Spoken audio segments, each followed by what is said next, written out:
Women, Peace and Security, and the Northern Ireland Assembly. My name is Sinéad McLaughlin and I am an MLA for the Foyle constituency. However, I am also the chair of the APG 1325 Women, Peace and Security. Reflecting back, tell us about the importance of the Northern Ireland Assembly all-party group on United Nations Security Council Resolution 1325 on Women, Peace and Security. Well, this is a milestone year for the Women, Peace and Security Resolution 1325. It is about to celebrate its 25 years, but it doesn't go amiss that we too in Northern Ireland have just celebrated a milestone where it's 25 years since the Good Friday Agreement. And so there's a lot of synergy between the resolution and its aims and objectives to those within our communities about peace building. So essentially the APG is bringing together local women's groups throughout the whole of Northern Ireland into a forum where they can discuss policy with legislators in relation to women, peace and security. So it's about building peace, it's about conflict resolution, it is about humanitarian responses and all that that means to a society that is very much still in the building peace process and reconciliation. So it is an excellent forum for women's groups to come together and to prioritise the issues that they feel that is still unresolved and that sits very, very well within the context of the resolution itself. It's an important format, and we have done really significant work with building communities, ensuring that those that are the peacemakers in the communities are funded and supported. So we would work with, for example, last week with the Northern Ireland office and the Foreign Office came to meet our APG and discussed the new National Development Plan. And for the first time, they have a domestic area in the UK National Development Plan that actually recognises the significant, important role of Northern Ireland within the context of 1325 resolution. How would an individual or community organization get involved in the APG, and what would the benefit be for them? Well, there are many members of the APG, and they come from, as I say, women's groups all over Northern Ireland with various areas of focus, whether that is geographical focus, whether it is a rural focus, or it is on Pacific women's issues. So if a community organisation out there feels that they would benefit from, and I can't think of any women's organisation that wouldn't benefit from, they can contact us through our APG Secretariat, and we're really well served in our Secretariat with Jonna Monaghan from the Northern Ireland Women's Platform, and her details will come up on the screen. Looking forward, what are the key local issues that you think the APG will be exploring next?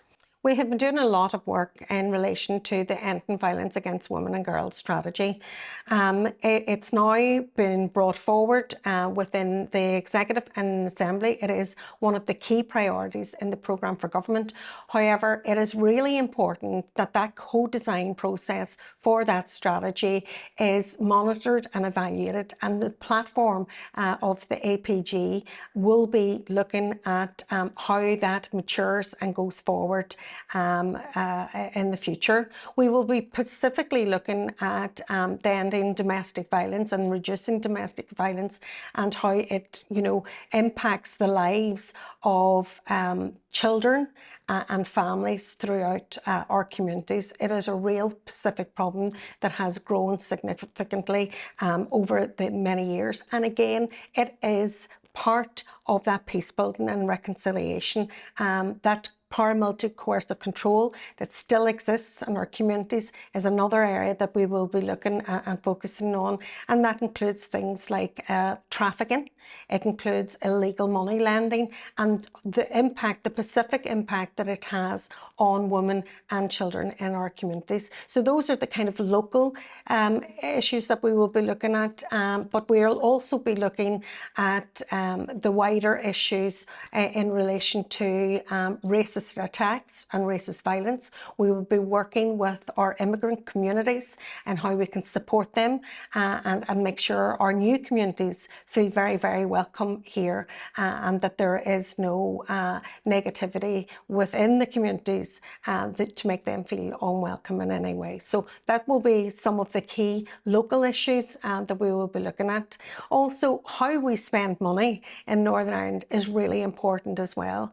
And we will be looking at poverty, the issues of poverty in our communities, and how women bear the burden of that poverty as well. And a key part of that is trying to persuade the governments and the government here, and indeed the UK government and elsewhere, to take on board gender budgeting when they're making decisions regarding investment into our futures. Looking forward, what are the key international issues that the APG will be exploring next?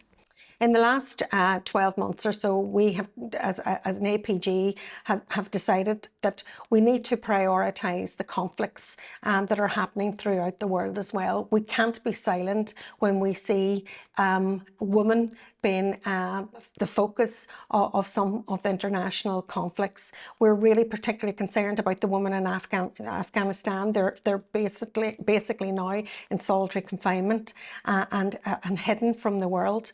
And that very much, you know, if it happens to one of us, it happens to all of us. And so we see ourselves as a voice for the global context of the resolution as well, 1325.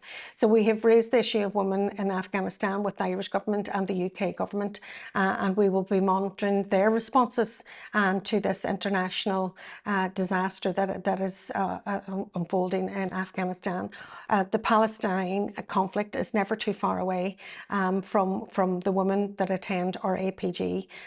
They watch in horror as the conflict it plays out every evening in our TV screens. And so we will be looking to see what the peace building and the ceasefire bring in the coming months, and what we can do to positively influence nations throughout the world to support a resolution for Palestine in the coming months.